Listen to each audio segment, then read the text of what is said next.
It's time to take your medicine, because the Beats Pill is back, baby. Despite sharing the same name as a speaker from a bygone era, this modern speaker is packed with features and new upgrades. Does that make this a pill worth swallowing?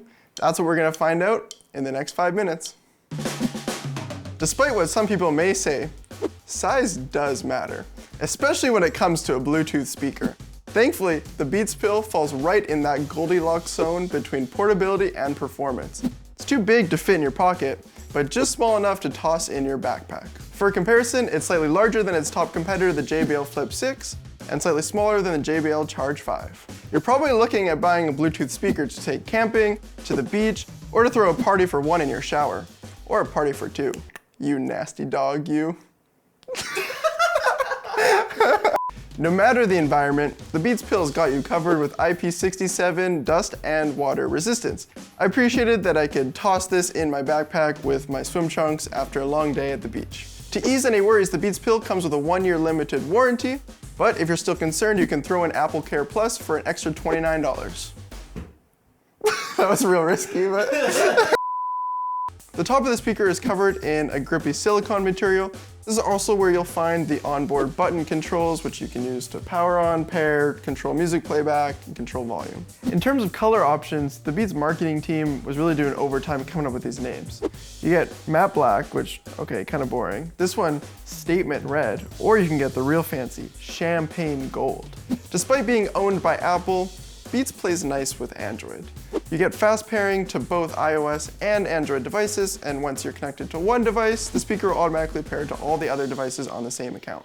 Beats also has a companion app available for Android users.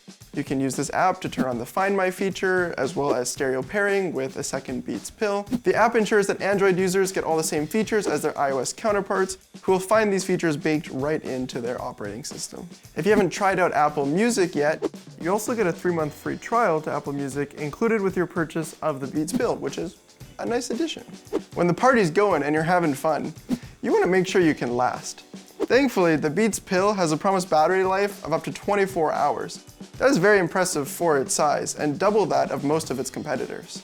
The speaker charges over USB-C, with 10 minutes of charging providing up to 2 hours of playback time. The Beats Pill makes for an ideal home office companion. With a 20-degree upward tilt on the speaker, it ensures that the sound is projected up at your head when you're sitting at your desk. At low volume levels, the speaker sounds pretty good, and I enjoyed listening at around only 15% volume while I was working at my desk. The speaker also has a built-in microphone, so you can take conference calls in your office. As Meghan Trainor would say, it's all about that bass. And the Beats Pill has more bass than pretty much any other speaker I've heard around this size. When listening to pop or R&B music, even at only 25% volume, I noticed very prominent bass and even sub-bass extension. You'll never feel the bass in your chest with a tiny speaker like this, but for what it is, I'm impressed. For its size, the speaker can also get very loud. But there's a catch. When you increase the volume past 50%, everything starts to sound a little bit compressed, and then past 80%, you get a lot of distortion, especially in the highs. So while the Beats Pill can get loud, I wouldn't recommend cranking it up very often. When listening to a track like Get Lucky by Daft Punk, I noticed that the bass line and the cymbals sounded very prominent, while the guitars and vocals sounded a little bit too quiet. If you're looking for the most accurate listening experience possible, this definitely isn't it. You won't find an equalizer in either the Beats app or the iOS settings panel for the speaker, so it's not super easy to adjust the way that the speaker sounds. The Beats Pill supports lossless listening over USB-C, but if you really care about high fidelity audio, are you going to make this the center of your audio setup? Probably not, but it is handy for when you need wired listening in a pinch.